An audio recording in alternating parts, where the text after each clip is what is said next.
especially those in Montreal.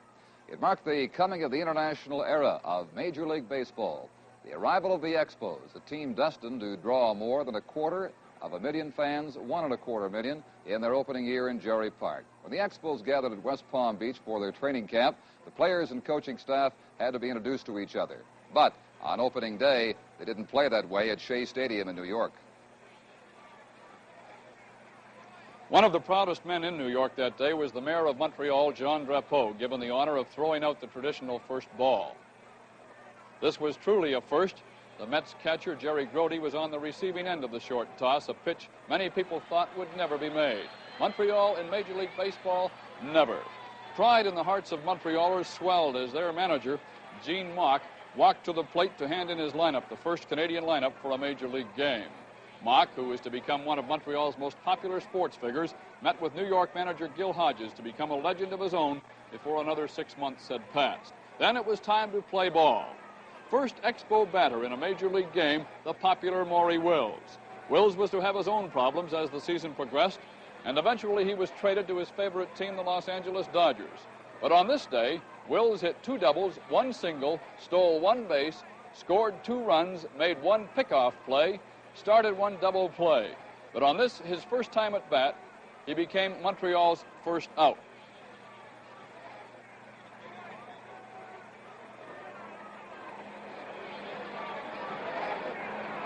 Starting pitcher against the Expos that day, on April the 8th, was Tom Seaver, who knew everyone was a good pitcher. But not everyone knew he would win 25 games, lead the Mets to a World Series, and be named Sportsman of the Year.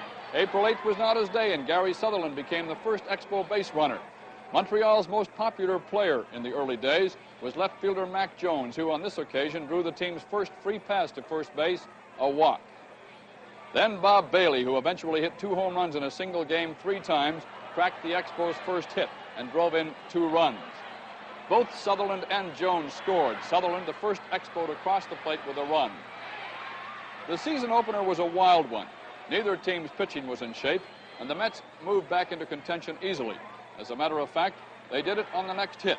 The Mets moved in front 3-2. And the Montreal manager, Gene Mauch, was forced to make the first of his many trips to the mound during the season.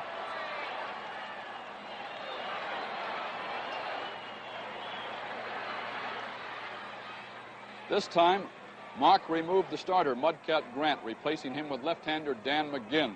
McGinn was greeted with Rod Gaspar's first hit of the season, and the Mets, momentarily at least, seemed to take control of the game.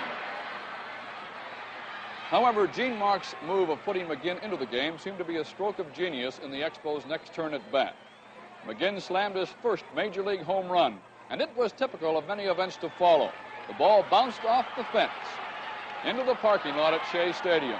In days to come, people like San Francisco's Willie McCovey were to hit home runs into the swimming pool behind Jerry Park's right field fence, and the Expos were to complete a triple play and lose 20 games in a row. The Expos also had Rusty Staub, Le Grand Orange as he became known, throughout the summer Montreal's most popular athlete, hitting home runs even in his first game as an Expo, a game that for a while he thought he'd never play because the Houston Astros attempted to void the trade which saw him move to Montreal. And finally, there was Coco LeBoy, one of the major surprises of the season. Coco LeBoy is a journeyman infielder in the minor leagues for nearly 10 years, but he's also a power hitter, and he almost won the National League's Rookie of the Year award.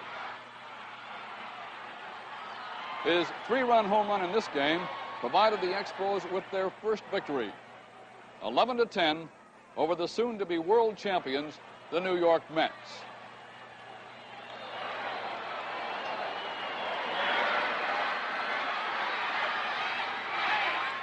Wasn't much difference when the Expos arrived home for their first game at Jerry Park, a place that was under several feet of snow only a few short hours before the home opener. They were still bolting in the seats when the first fans arrived for that game against the National League champions St. Louis Cardinals. Gene Mauch, who spent 8.5 years with the Philadelphia Phillies, then without baseball for about a year, and now is delighted to be back as the manager of the Montreal Expos.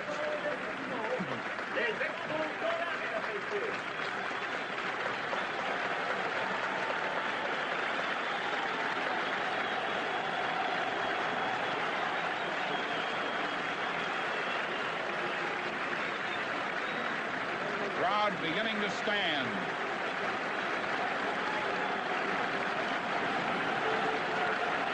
That's really something, a standing ovation before the first ball is pitched out.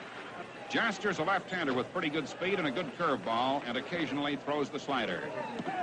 Low outside, and the first pitch in Major League Baseball, league game in Canada, is a ball. No score. Expos batting in the bottom half of the first inning.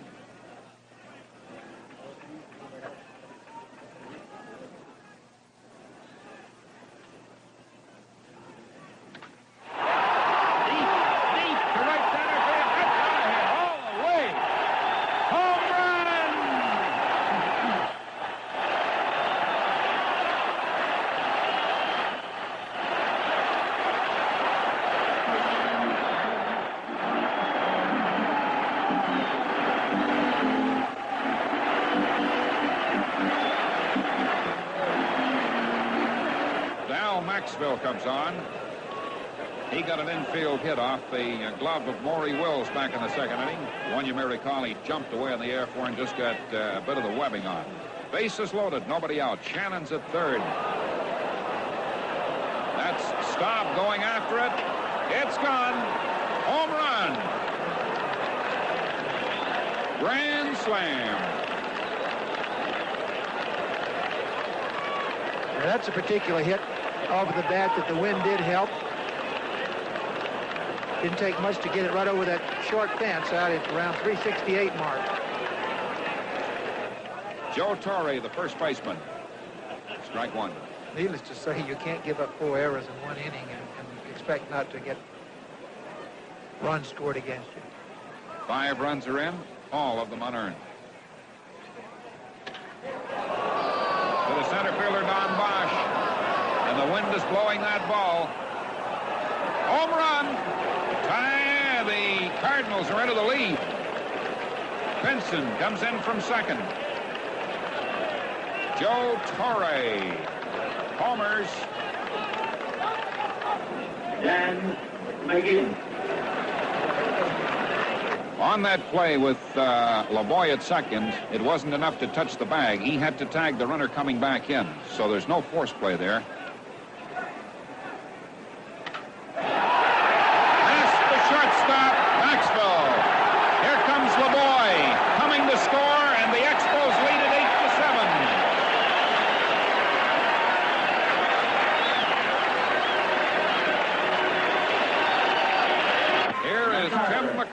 With 2 out in the top of the 9th inning.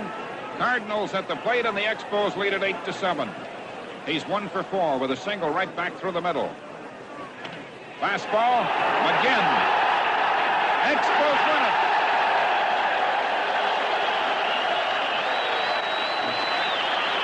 In the top half of the 9th inning, the Cardinals, no runs, no hits, no errors, No runs. nobody left on base. No errors. And the final score is the Montreal Expos 8, the St. Louis Cardinals 7.